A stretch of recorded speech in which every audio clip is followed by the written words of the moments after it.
Bonjour à tous, bienvenue dans ce podcast. On est avec monsieur Clément, Label 7. Comment ça va? Bien et toi? Tranquillement. Petit podcast pour parler de culture à Caen. Je pense, j'étais en train d'écrire avant un peu les questions, des trucs comme ça. Je pense que ça va être entreprendre dans la culture.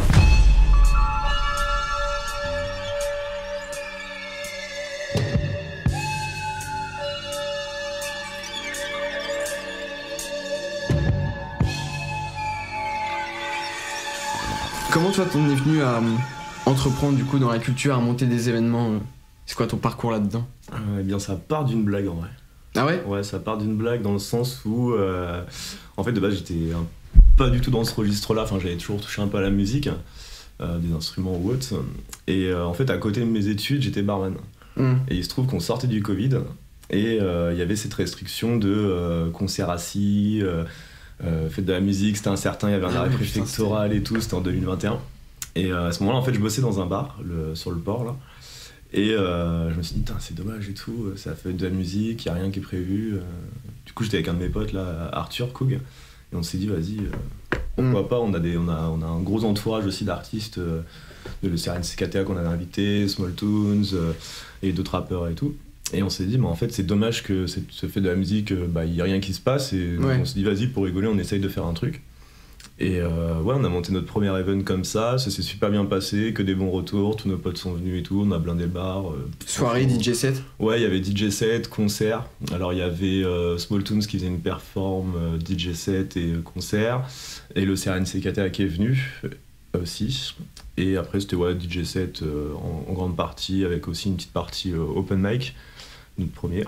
Mais c'était en mode clandestin là ou pas? Non, là c'était autorisé, mais c'était en fait c'était assez marrant parce que les gens ne pouvaient pas se lever, donc du coup tout le monde était à sa table et ça tournait debout sur les tabourets quoi, tu vois. Avec les masques et tout, c'était trop marrant. Très solennel. C'est ça, ouais. Après au final, on a kiffé, on s'est dit vas-y pourquoi pas en faire d'autres. Et en fait de fil en aiguille on a été contacté pour faire des petits events un peu à droite à gauche. Ouais. Et au final, je crois 3-4 mois après, on a eu une opportunité avec le Dôme à Caen qui faisait la nuit de l'imagination. Et donc du coup on a fait notre première soirée en lien avec la mairie, l'institution, des choses comme ça. Et en fait c'était marrant parce que nous on était un peu en mode sauvage, pirate. En fait on n'avait pas de structure, on n'avait rien, tu vois. Ah oui. Et ils sont arrivés, ils ont fait les gars en fait, nous on va vous financer le projet mais... L'argent va où? Ouais c'est ça, tu vois, genre c'est pas sur votre compte bancaire les gars. Ouais. Donc on a créé une asso comme ça là en urgence. Label 7. C'est ça, Label 7, la première asso qu'on avait montée. Et ça s'est enchaîné au fur et à mesure les projets et puis on était quand même... très inclus en fait sur ce milieu culturel, que ce soit via des concerts, des festivals, le breakdance, le chant, des choses comme ça. On allait déjà dans ces événements-là.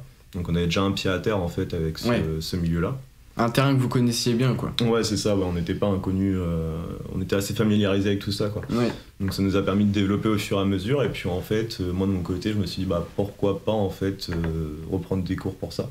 Donc j'ai refait un BTS communication et une licence d'événementiel par la suite. Ok. Et je me suis dit vraiment t'impliquer là-dedans. Ouais, c'est ça, ouais. Et en fait, je me suis dit c'est un peu le crash test, tu vois. Ça me fait 3 ans d'études en plus. En fait, je sortais d'une licence d'histoire et c'était soit je faisais le master ou soit en fait je partais sur autre chose et je suis tombé là-dedans et je suis tombé grave amoureux. Et je me suis dit vas-y, je tente, je me laisse 3 ans avec les études, avec l'alternance et tout à côté pour voir ce que ça donne. Et en fait, au bout des 3 ans, j'ai poncé le truc à mort, quoi. Je faisais que ça, je faisais que ça. Et du coup là j'ai fini les cours il y a 1 an et demi je crois, un truc comme ça, 2 ans. Donc ça faisait 3 ans que le label était créé et je me suis dit faut continuer et passer à la vitesse supérieure, tu vois. Et label par rapport à la musique, parce que t'avais en tête aussi de faire un label plus tard ou Ouais, il y avait ça un peu aussi et puis en fait quand on a réfléchi au nom, en réalité on voulait un truc qui certifiait en fait le professionnalisme de ce qu'on voulait mettre en place. Okay. Et on avait ce truc un peu marrant de se dire pour la bouffe c'est label rouge, pour ceci c'est label machin et tout. Et dans la musique on s'est dit c'est le label de musique, donc on s'est dit label. Après on a cherché des noms et tout. Moi il se trouve que en gros le 7 c'est mon chiffre préféré, enfin il y a plein d'autres raisons et du coup je me suis dit label 7 ça peut être cool. Et le premier logo qu'on avait fait, en fait, c'était un L et un 7 retourné, avec 2 points en haut en bas, et en fait, ça faisait le L7 Label 7 et le H de hip-hop, en fait. Ok. Et donc au début, on avait commencé vraiment sur un accès rap, hip-hop, tout ce qui s'ensuit. Et au final, moi de mon côté, j'étais pas mal dans des rave parties aussi. On avait des sound systems avec des copains, des choses comme ça. Et du coup, j'ai inclus peut-être 6 mois plus tard le côté électro avec des DJ. Ouais, t'as activé ton réseau que t'avais déjà en fait. Ouais, c'est ça, ouais. Au mieux d'être en spectateur, Ouais. ça a passé du côté acteur, quoi, Ok. de création. Est-ce que t'as galéré justement ce côté monter une association, c'est venu un peu naturellement ou c'était vraiment la paperasse, c'était à des kilomètres de toi? Ouais, c'était à des kilomètres. Hein. Ah ouais? Ouais. Et c'était facile ou pas C'était un peu une galère au début, après on a eu de la chance, on a été bien orienté quand même. Hum. On a été orienté vers la maison des associations Ah oui. qui se trouve Ouais. pas loin de la Guérinière, dans ce coin-là. Et du coup, on a rencontré une dame qui était super, qui nous a accompagnés, qui nous a aidé à faire le dossier, le déposer. Bien. Et en fait, même avec cet accompagnement-là, qui elle est professionnel et fait ça tout le temps, on a eu des premiers refus sur les premiers dossiers déposés parce qu'il y a des trucs qui n'allaient pas dedans, machin et tout. Et c'était des trucs. Mais en gros, par exemple, on avait mis notre raison sociale de Ouais. ce qu'on voulait faire.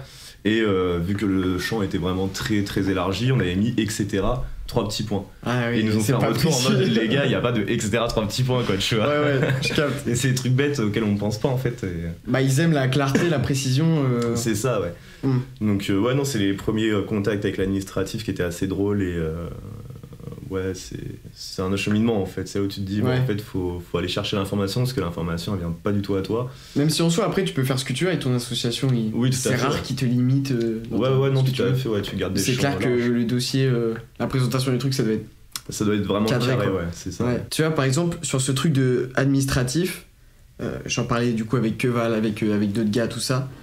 C'est fou, t'as vraiment des artistes qui sont très avancés, qui ont compris ce mindset de. Il faut à tout prix être structuré, sinon t'as le plafond de verre. Moi, je suis en plein dedans. Bon, j'ai monté mon asso il y a 3 ans, un truc comme ça. Je m'en suis pas beaucoup servi, c'était pour des petits projets avec mon école, il fallait une asso, tout ça. Et il s'avère que maintenant, je fais tout avec ChatGPT. Ok, ouais. Genre pas les récépissés, les procès verbaux, les trucs Ok, comme ouais. ça. Et c'est fou comment ça m'aide de dingue. Est-ce que toi, t'as des outils, des manières de débroussailler un peu un terrain Bah, c'est vrai que ChatGPT, là, dernièrement, c'est sorti et j'étais pas mal réfractaire au début. J'étais un peu en mode, la flemme et tout. Enfin, j'ai pas envie qu'on fasse les choses à ma Ouais. place ou qu'on pense à ma place sur certains aspects. Et en fait, je me suis rendu compte que c'était un super outil, quoi, sur plein d'aspects, parce qu'effectivement, en fait, déjà, ne serait-ce que pour aller chercher de l'information, tu sais pas où aller voir. Par exemple, Oui. quand tu vas sur le site de l'État et que tu regardes que ce soit les subventions, les recherches, ce qu'il y a, mais en fait, tu tombes sur un nombre de documents, mais incalculable. Et en fait, chaque document recense des petits points de cases qui disent Ouais. que tu rentres ou pas dedans. Donc après, pour retrouver toi ce que tu veux faire, en fait, tu vas avoir 15 intitulés différents pour au final 30 manières de le faire. Et toi, si dans ta tête, tu as déjà une vision, Ouais. en fait, elle va pas forcément correspondre avec eux, leurs attentes ou leurs critères. Oui. Et du coup, c'est super compliqué. Mais là, j'ai eu la chance, dernièrement aussi, j'ai été contacté par une dame qui est de Rouen, qui en fait a bossé dans l'industrie musicale pendant 15-20 ans.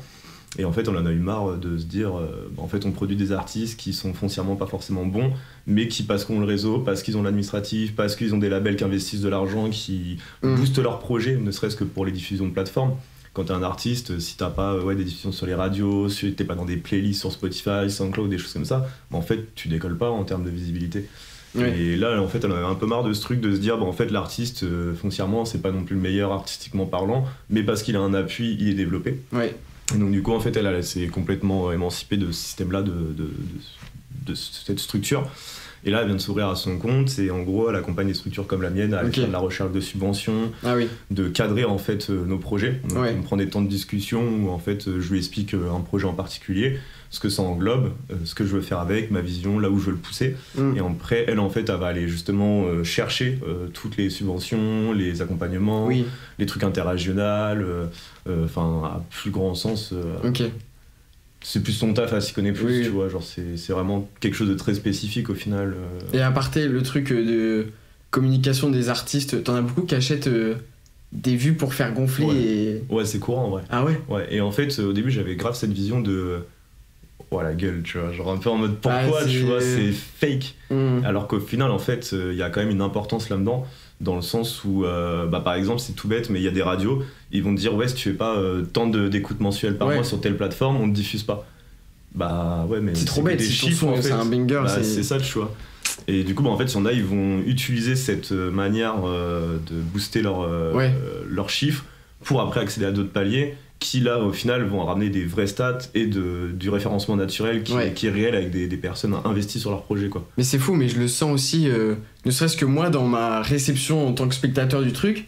Tu sais, je vois des jeunes artistes, même à Caen ou je sais pas où, tu vois, putain, ça tape déjà des 10 000 vues, et tout, il est sorti. Et là, tu regardes le nombre d'abonnés, le nombre de commentaires, le nombre de likes, ça suit pas, quoi. Mais, déjà, rien que tu vas sur sa page YouTube ou Insta, tout ça, tu vois ça, tu te dis, putain, il mérite mon attention, le gars, tu vois. Ouais, il y a de ça aussi, tu vois. Mais ça, c'est le pouvoir des chiffres. Bah ouais, le marketing, des trucs comme ça. Mais après, tu vois, ils peuvent se heurter aussi à une réalité qui est dure, c'est que, ouais, d'accord, t'as ces stats-là sur Instagram, sur YouTube, sauf que demain, tu fais un concert, elle est où ta fanbase, en fait, il y a personne. Ouais. Et même moi, dans la production d'événements sur des artistes et tout, de rap ou autre, bah ça fait mal, tu vois, tu crées un événement pour ces artistes-là, tu les mets en avant, tu les démènes sur la communication, des choses comme ça. Ouais. Et en fait, le jour J, tu te rends compte que bah bon, ils ont quelques potes qui viennent, tu vois, mais il y a même pas 10-15 personnes et voilà, terminé, quoi, tu vois, et c'est un peu triste, tu vois, pour eux, tu vois. Alors qu'en vrai, t'as des artistes, moi je suis beaucoup Roger. Tu vois qui c'est ? Là, ça me parle pas. Un rappeur montréalais. Ok. Et c'est un mec, c'est pas une star nationale ou même en France, il est pas très connu, tu vois. Mais après, c'est ce que tu vois sur les réseaux, le train de vie, tout ça, t'en sais rien, mais putain, avec le peu de chiffres qu'il fait, t'as l'impression que le gars, il vit, tu vois. Ouais, bah, et qu'il arrive à en vivre de fou, alors qu'il fait pas des stats non plus. Il fait des 10 000, des 20 000, des trucs comme ça. Bah ouais, mais après, tu vois, genre, c'est marrant d'en parler aussi une fois avec un pote, c'est qui lui aussi fait pas mal de musique et tout dans un autre registre, et en fait il m'avait dit une chose qui est pas du tout bête, c'est qu'il me disait mais en fait il suffit que genre je sais pas t'aies 50 auditeurs réels par mois qui suivent vraiment ton projet, si tu sors un CD et que ces 50 personnes achètent ton CD et que c'est ça tous les mois, pour ton merch, pour tes CD, pour ta diffusion, pour ils viennent à tes concerts, ils achètent tes places, en fait il suffit que t'aies une fanbase de 100-150 personnes qui réellement te suivent et s'investissent. Mais ça peut largement en fait te faire un fonds de roulement pour créer tes projets, pour investir aussi dans du matos, pour être accompagné aussi de professionnels, parce que derrière bah ouais il y a tout l'aspect aussi où bah faut prendre des vidéastes, des photographes, faut prendre un community manager, faut aller au studio, faut enregistrer, le mastering, enfin c'est toute une montagne qu'on voit pas en fait au premier abord quand le clip il sort ou que l'artiste sort un projet, mais en fait derrière il y a quand même pas mal de personnes qui bossent dessus et c'est un réel coût en fait. Commencer à organiser des événements à Caen, est-ce que c'était déjà une volonté tu sentais qu'il y avait un trou à combler, qu'il y avait des choses qu'il fallait faire et qu'il n'y avait pas ce genre d'événement ? Est-ce que ça a été ton cheminement un peu pour créer les événements ? Je pense qu'il y a eu de ça un peu aussi, ouais. Dans le sens où, en fait déjà nous avec nos potes on est pas mal friands d'événements, que ce soit du milieu de la rave party, donc du coup forcément on est beaucoup amené à bouger déjà. Et dans le côté rap aussi, pour des événements, ne serait-ce qu'en fait en termes de structure, il y a très peu d'artistes, même connus quand ils font des tournées, tu les vois en tour à Caen en fait, t'es obligé d'aller à Lille, à Paris, à Rennes pour les voir, quoi. Donc t'es obligé de bouger. Du coup on avait un peu cette volonté aussi de se dire on est quand même la troisième ville étudiante la troisième ville étudiante de France, et il y a une synergie quand même importante au niveau des gens qui sont demandeurs d'events, nous les premiers, et on se retrouvait pas en fait dans cette identification de notre ville, de se dire je sais pas, vas-y, une soirée drum and bass, une soirée break, une soirée hip-hop, enfin même ne serait-ce que la dernière fois on était en train de visiter avec Louis des galeries, tu vois, des galeries d'art, d'exposition, et en fait à Caen on s'est rendu compte qu'il n'y en a que 2, 3, 4, tu vois. l'Artothèque, le musée des Beaux-Arts, les âmes. C'est ça, ouais. Mais même en plus indépendant, tu vois, des galeries qui vont exposer pendant un mois ou deux des artistes pour les mettre en avant. Parce que effectivement, les musées des Beaux-Arts et tout, ça c'est grave cool, mais c'est plus institutionnel pour le coup, tu vois. Et c'est plus difficile d'accès quand t'es artiste, peut-être. Ouais, par exemple, le musée des Beaux-Arts, ils vont pas exposer, je sais pas. Louis. Même Louis, tout simplement, qui pourtant fait des belles choses, qui est déjà en place, tu vois, et il va pas avoir sa place dans ce lieu-là, parce que c'est pas non plus le même courant d'art.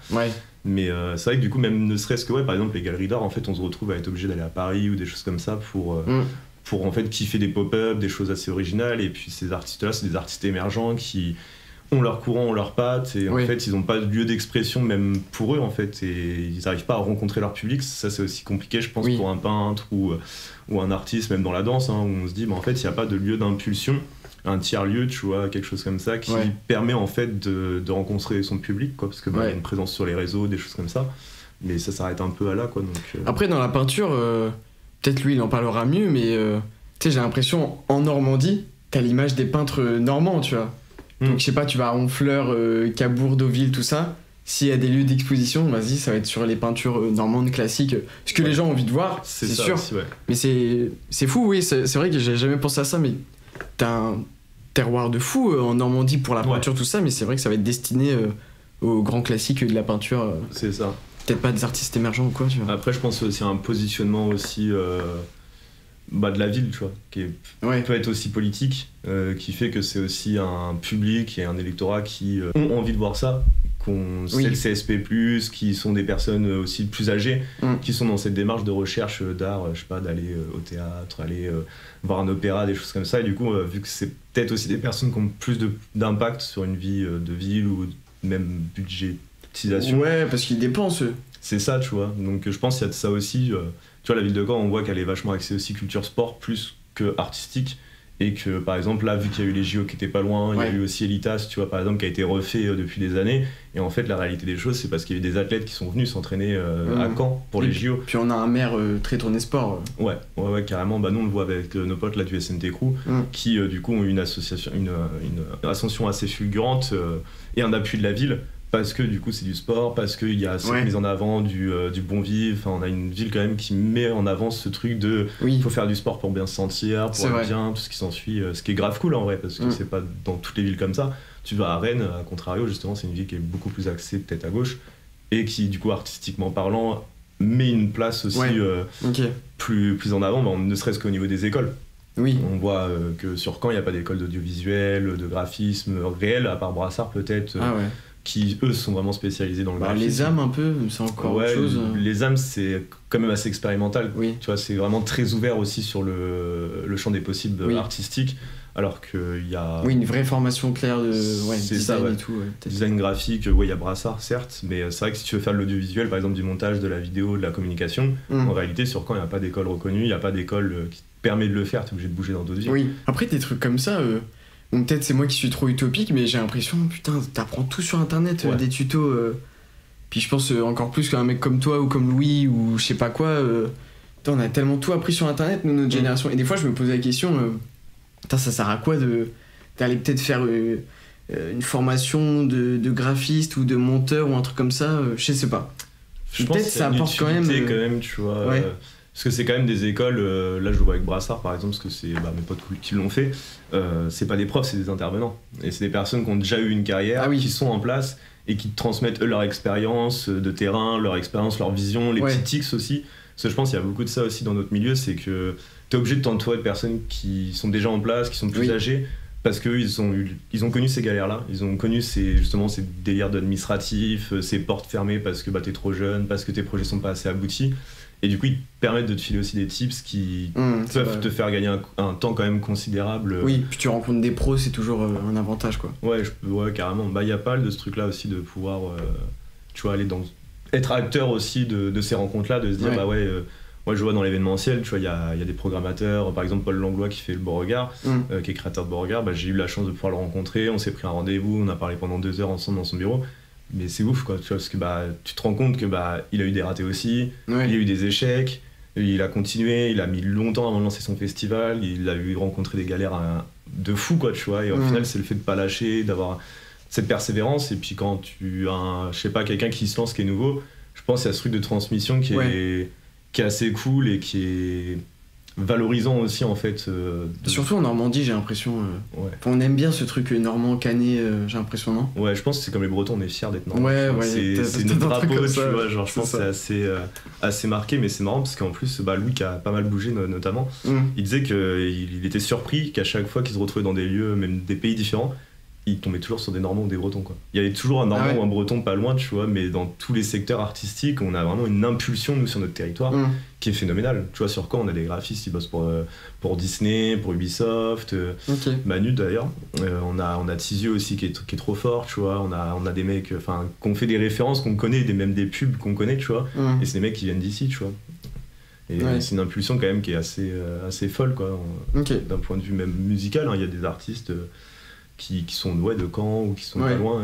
Mais de plus en plus ces dernières années, en fait c'est ça, un truc que je comprends pas aussi, c'est est-ce que c'est juste moi qui connaissais pas les anciens artistes qui étaient là, mais de ce que je vois, moi je suis trop admiratif aussi de tout le renouvellement d'artistes qu'on a aujourd'hui, ou les derniers mecs qui ont explosé, bah ouais, je pense à Turb, Louis pour tout ce qui est sur internet, ou JER, ou les Pierre Gagné, Joseph Kamel, des trucs comme ça.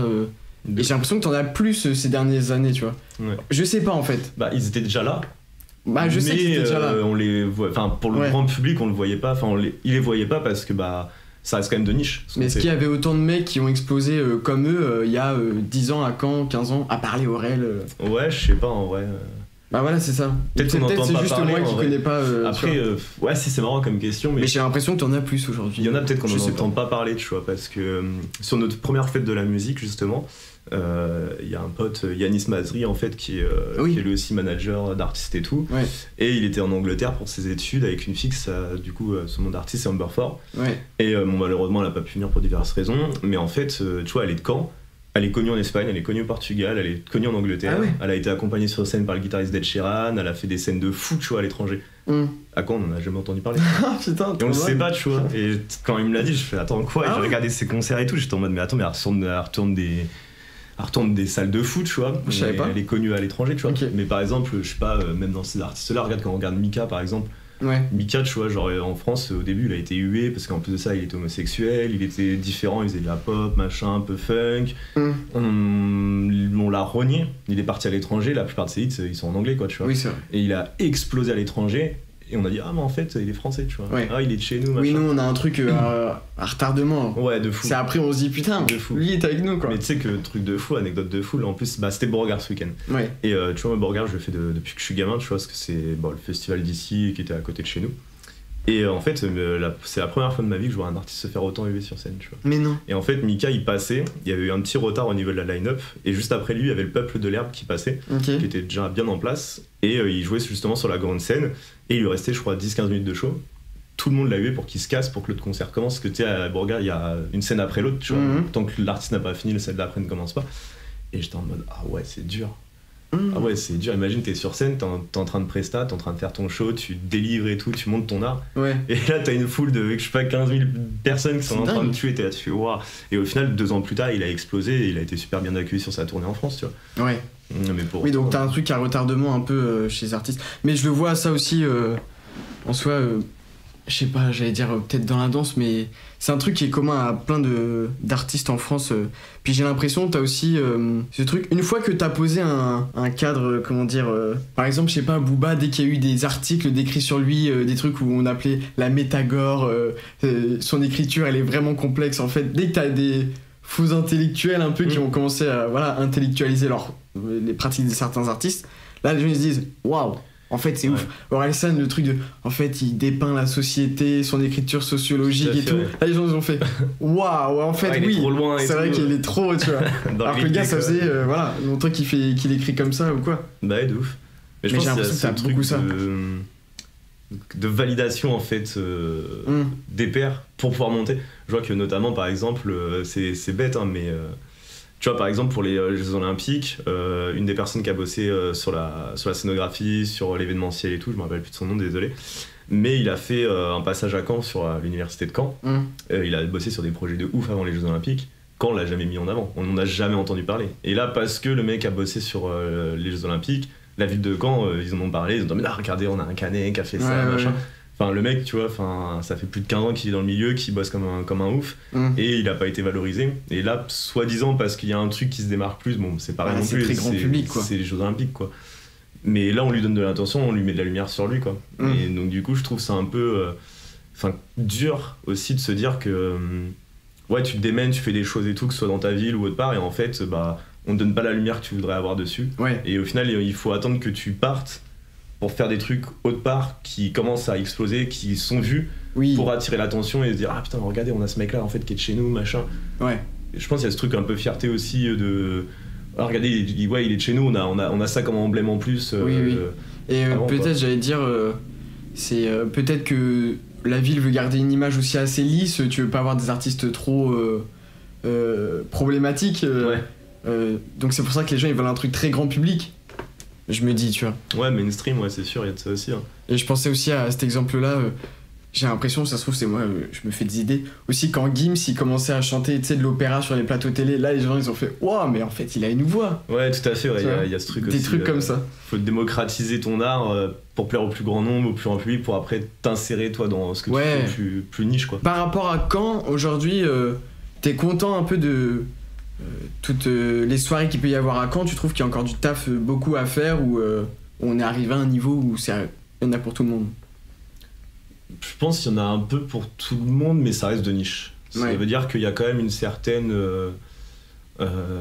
c'est hermétique. J'ai vachement ce ressenti que c'est hermétique. Genre, je vois qu'il y a des soirées chata, il y a des soirées afro, il y a des soirées rap, il y a des soirées électro, breakdance, des choses comme ça. Mais pour graviter en fait dans ces milieux-là, pour aller souvent dans ces milieux, dans ces fêtes, en fait, tu te retrouves avec les mêmes têtes à chaque fois. Ouais. Et j'ai pas l'impression qu'il y ait en fait une ouverture d'un nouveau public ou de pouvoir sensibiliser les gens qui ne le sont pas.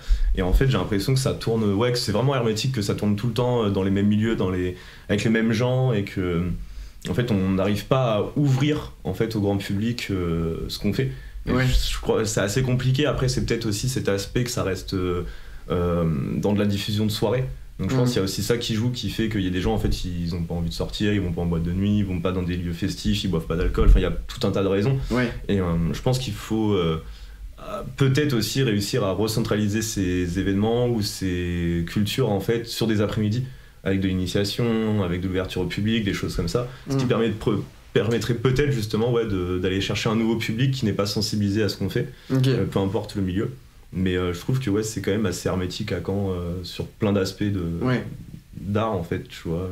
Moi je voulais aborder aussi, on sait les gens qu'on fréquente, toi, moi ou plein d'autres gens, on a des ambitions. Voilà. On a envie de faire plein de trucs, c'est trop cool. Mais j'ai l'impression que des fois il y a qu'on peut se prendre un peu la tête sur cette pression d'avoir des grandes ambitions. Et toi, comment tu dis parce que je sais qu'on a tous envie de faire des grandes choses, des belles choses avec plein de monde, tout ça. Mais est-ce que toi, c'est vraiment ton leitmotiv, ton moteur principal de faire, comment dire, ces grandes ambitions tu captes? Ouais, je capte. Après, en vrai, je sais pas, parce que je vis pour ça, en vrai. Tu vois. Genre, je me lève, je mange, je dors pour ça, en fait. Je fais ça tous les jours, tu vois. J'en reparlais en plus hier avec des potes, là, bon, regarde, ça faisait longtemps qu'on s'était pas vu et tout, tu vois. Et en fait, avec le recul, je me dis que j'ai des 15 heures de temps d'écran par jour, quoi, tu vois. Parce qu'il y a l'administratif à faire, la communication, les contacts artistes, les mails, enfin, il y a tous ces trucs-là qui est énormément énergivore. Et du coup, en fait, t'as peut-être aussi des gros projets en tête. Moi, je vois qu'avant mes 30 ans, mon goal, c'est de faire mon festival, tu vois. Mais du coup, à quel moment t'arrives aussi à le placer? Parce que t'as toujours tes projets qui défilent, en fait, en temps normal. Parce que c'est des projets où t'es obligé de les faire tourner pour aussi être vu, pour garder ce contact avec les gens, faire tes tournées, tes artistes qui sortent des albums, donc du coup faut les promouvoir. Enfin, il y a toujours ce truc en fait t'as un train qui avance et t'as toujours l'impression d'avoir un petit wagon de retard où tu te dis il faut que je fasse ça et tout. Et puis non, c'est aussi un goal, un leitmotiv de se dire en fait j'ai encore le temps, je suis jeune, j'ai encore beaucoup de choses à apprendre, tu vois. Il y a beaucoup de gens aussi encore à rencontrer. Enfin, il y a encore tellement de choses à faire en fait avant de pouvoir avoir ces goals, et je pense que toutes ces petites étapes en fait avant ça te permet aussi d'avancer et de te rendre compte de la difficulté des choses, quoi, et de se dire en fait il y a un taf monstre, parce que on est dans des milieux aussi assez compliqués qui font que là j'ai été confronté à ça en montant mes entreprises où en fait tu vas avoir des comptables pour qui te suivent, mais enfin les mecs t'es un ovni pour eux, quoi, tu vois. Genre tu leur expliques ce que tu fais. Mais sauf que les comptables, ils ont l'habitude d'avoir, je sais pas, des boulangeries, des coachs sportifs, enfin des trucs qui sont beaucoup plus terre à terre en fait, en termes de, enfin peut-être pas terre à terre, mais qui sont des métiers très intéressants aussi. Oui, moins des trucs artistiques. Mais un fonctionnement d'entreprise dite classique, tu vois. Et du coup, quand toi tu vas aller défendre ton projet, que ce soit au niveau des avocats, au niveau des comptables, au niveau de la région, au niveau de la chambre de commerce, des choses comme ça, les mecs ils te regardent, ils te font Enfin, il y a un écart, les mecs ils ont 40, 50 piges et en fait ils sont totalement déconnectés avec toi, ce que tu fais, et du coup d'aller défendre ces projets là aussi c'est quand même très compliqué. Enfin... tu sens un gros frein là-dessus. Tu galères un peu du coup à émerger là-dedans hein. On a galéré au début. On a galéré parce que du coup là maintenant j'ai monté 2 entreprises suite à l'assaut. Donc il y a Label 7 Events qui du coup là c'est mon entreprise principale avec du coup de la production artistique, création d'événements. Là j'ai 8 artistes que je manage aussi à travers la France et aussi l'Europe, tu vois. et tout ce qui est de la communication, tout ce qui gravite autour de mes événements. Et on a une autre entreprise de scénographie LED avec 3 amis, Victor, Brandon et Teddy. Et on s'est un peu pris une claque dans le sens où tu vas voir les gens, tu leur dis ouais, on fait de la lumière, quoi, tu vois. Mais c'est le mec qui comprend pas, tu vois. Tu dis en fait on va accompagner des festivals, faire des scénographies, on va accompagner des artistes, faire de la création aussi artistique.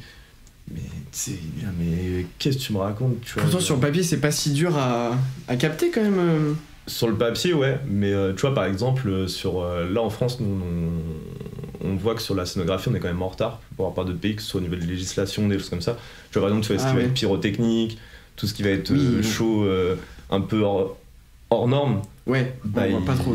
On n'en voit pas trop, tu vois, on est vachement sur un système par exemple d'éclairage de mise en place théâtral avec du coup ta face, ton retour pour les artistes, les lumières sur le d'innovation avec des trucs très traditionnels en termes d'installation. Moins d'innovation peut-être. Je pense pas parce qu'on est quand même assez fort, c'est juste que tout le monde se casse à l'étranger en fait, tu vois. Ah ouais. Ouais, genre même ne serait-ce qu'en fait dans la culture française, tu vois, il y a tout ce qui est vrai, l'opéra, le rock, tout ce qui s'ensuit, mais qui reste avec des systèmes très traditionnels. A contrario, tu vois, aux Pays-Bas, leur musique c'est la techno, c'est les rave parties. Donc ils ont des réelles infrastructures en place depuis longtemps parce que c'est leur mœurs. Et on a fait des soirées Master of Hardcore, des choses comme ça, à l'étranger, Dominator et autres. Tu te rends compte que t'es pas dans le même monde quoi, quand t'es sur place. Parce que t'as cet effet de waouh, attends, ils nous ont fait quoi là? Tu vois, t'as des scénographies de fou, ils ont des feux d'artifice en intérieur, ils ont des shows lumineux, de la pyrotechnique, des feux d'artifice, des écrans LED. Mais les trucs ça monte à 10 mètres de hauteur sur 20-30 mètres de long, tu vois. Et nous, t'es en France, c'est pas du tout ça. Les seuls écrans LED que tu vois, c'est dans les stades de foot, quoi, tu vois. Oui, c'est vrai. Il y en a pas trop dans les shows. Ça commence un peu à venir. Ça commence à avancer, tu vois, sur les festivals notamment. Oui, donc c'est ce qu'on disait tout à l'heure. On a toujours un truc un peu de retard ou réfractaire par rapport aux nouveautés, peut-être. Même que du coup, ça soit dans la lumière, les artistes. C'est peut-être pas nos mœurs, tu vois, je pense, artistiquement parlant. Parce que nous, les Français, par exemple, on est super bons dans tout ce qui est animation. Tout ce qui est dessin animé, les graphismes, tout comme ça, on est reconnu mondialement pour ces animations-là dans les films, des choses comme ça, et là-dessus on est les GOAT, tu vois, dans le milieu, tu vois. Je sais pas. Mais à contrario, tu vois, par exemple, là je pense à Victor Dermo, qui est mangaka, tu vois, qui a fait sa release il y a pas longtemps. Tu dis le mec qui fait des mangas, il est français, enfin, tu vois, les gens ils rigolent, tu vois, ils font mais attends mais quoi, c'est pas du tout notre culture, c'est pas nos mœurs. Et en même temps c'est son point de marketing principal, quoi. Ouais. J'ai l'impression. Carrément. En plus, je pense que ça a été très compliqué pour lui. Il est parti au Japon, des choses comme ça. Mais en plus, il est noir. Du coup, il arrive au Japon où ils sont pas trop ouverts et ils sont un peu en mode réfractaire. Ils ont cru que c'était Yasuke, quoi. Ouais, tu vois, ils ont dû prendre pour un ovni, le gars. Tu vois, quand il est arrivé, il a fait ouais, je suis français, je suis noir, je fais des mangas. Tu sais, ils ont dû se dire, mais attends, mais gros. Et puis, à mon avis, il a dû du coup se battre, tu vois, pour montrer que, en fait, c'était pas un rigolo et qu'il prenait au sérieux cette culture-là, qu'il prenait au sérieux les codes. Il a su se mettre en place. Il est chaud, quoi. Et ouais, clairement, il est trop chaud, tu vois. Genre, là, son dernier tome, il est ouf, tu vois. Genre, il fait tout, tu vois. Les dessins, ils sont incroyables. Ouais, c'est stylé. L'histoire, elle est folle aussi, tu vois. Enfin, il t'emmène, tu vois. Ouais. Mais ouais, il a dû, à mon avis, se faire face à des murs de contraintes, ne serait-ce que du coup de premiers abords, qu'on dû être ouf, tu vois. Genre, Mais là, ça marche bien, ce truc, non? Ouais, j'ai l'impression que ça se décolle bien et tout. À la release, là, franchement, il y a eu du monde, tu vois. Ouais, je voyais ça. C'était cool, j'ai bien kiffé la journée-soirée, tu vois. Stylé. Puis même, qu'il soit suivi par des artistes canés comme Aurel ou quoi, ça donne un truc, quoi. Ouais, c'est vrai que ça c'est cool aussi, il est soutenu par des gens déjà en place, tu vois. Il a de la force, tu vois. Stylé. Ça, c'est cool, ouais. Et oui, c'est ce que je te disais tout à l'heure, c'est... peut-être en France, t'as le besoin d'avoir ce truc intellectuel derrière avant d'être validé ou quoi. Ça, j'ai l'impression que je le sens beaucoup. En tout cas, dans la danse ou peut-être dans la musique ou dans plein d'aspects.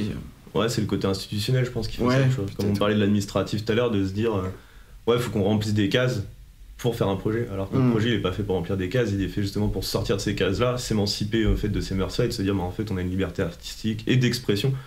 Et là, en fait, on nous demande de revenir à un truc très basique comme à l'école, très scolaire, faut que ce soit comme ça, comme ça. Et si c'est pas comme ça, ton projet, en fait, il pourra pas être amené à terme. Alors qu'en fait, ton idée, elle est déjà mûrie, elle est déjà réfléchie.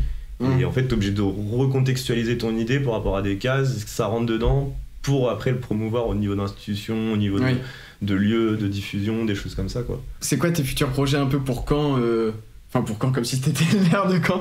Non, mais c'est quoi, c'est encore des soirées manager les artistes, comme t'as dit. Tu continues en fait ce que t'as fait. Ouais, ça, je pense que rendez-vous, quoi. C'est un peu la base de ce que je fais, ce qui me fait kiffer en fait. C'est aussi Je pense qu'il y a vachement ce truc de rencontre de public et de vivre par procuration quand t'es artiste. Je pense qu'il y a vachement ce truc-là de se dire on le crée, on veut le partager et on attend aussi un retour sur ce qu'on fait. Très juste. Et du coup, bah, en fait, cette passation en fait, de projet, ouais, elle va rester. Ouais. Dans tous les cas, moi je pense dans ma démarche de continuer cette diffusion d'artistes, de projets et autres. Après, ceci dit, en fait, j'ai pu, au fur et à mesure, en fait, me retrouver dans des trucs de projets.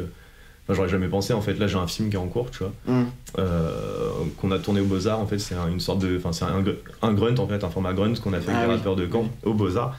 Et en fait, ouais, j'aurais jamais pensé à faire ça, tu vois. Genre, ça permet en fait de lier le côté peinture, tableau. Donc qui est très aussi validé déjà par les PR, par les institutions, et de ramener en fait un truc très moderne, le rap, dans ce milieu-là, et de réussir à le diffuser. Et quand on me demandait ouais, où tu veux le diffuser où, bah, en fait je voulais le diffuser par exemple au Pâté ou à l'UGC, parce que en fait ça va toucher un public qui n'est pas sensibilisé, qui va pas être de cette niche-là, qui va pas aller chercher cette information-là, et en fait de lui mettre sous le nez, bah, ça permet en fait de l'ouvrir. Donc il y a de ces projets-là aussi, notamment bah, sortir le film. Après, il y a tout cet aspect tourné. Là, je viens de me lancer aussi en tant qu'artiste, tu vois. Donc, il y a eu ce truc de... j'avais fait de la musique depuis longtemps, tu vois, que ce soit du rap, du DJing, des instruments et tout. Et d'avoir, en fait, enfin, ce plaisir, en fait, de moi-même, en fait, me produire et de me dire j'ai des choses à dire, j'ai des choses à exprimer. C'est un kiff de ouf. Tu vois, là, ça fait pas longtemps que j'en fais. J'ai dû faire 5-6 dates. Et à chaque date, tu vois, que ce soit des salles de 50 ou la plus grosse, ça devait être 400-450 personnes.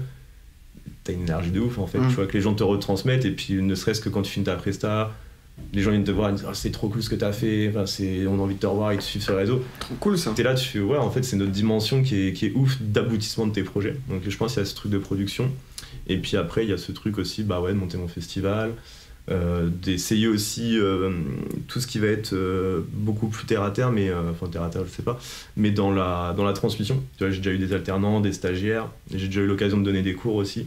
Quand j'étais en BTS, en gros, je faisais passer la soutenance à des étudiants à l'IAE. Donc, je les avais en fait de septembre à décembre, tous les mardis pendant une journée, pour les aider à construire leur dossier, leur démarche et tout. Et je pense qu'il y a ce truc aussi de transmission que je kiffe, de pouvoir en fait aller rencontrer des jeunes qui ont commencé comme moi, qui savent pas où ils vont ou qui sont un peu dans le flou, et de se dire bah ouais, en fait, nous, ce qu'on fait, enfin, du moins après, je suis encore jeune, j'ai pas encore assez de connaissances sur plein de trucs, mais juste de pouvoir en fait discuter avec des gens de ton âge et de dire bah voilà, j'ai fait ça comme ça, j'ai fait ces erreurs là, de transmettre, et aussi d'avoir des points de vue extérieurs, tu vois, de gens qui sont pas forcément du milieu ou qui y sont mais d'un autre aspect ou d'une autre vision. Je pense que c'est assez cool aussi, tu vois. Il y a ce truc de transmission aussi, je pense, qui est assez cool, quoi, tu vois.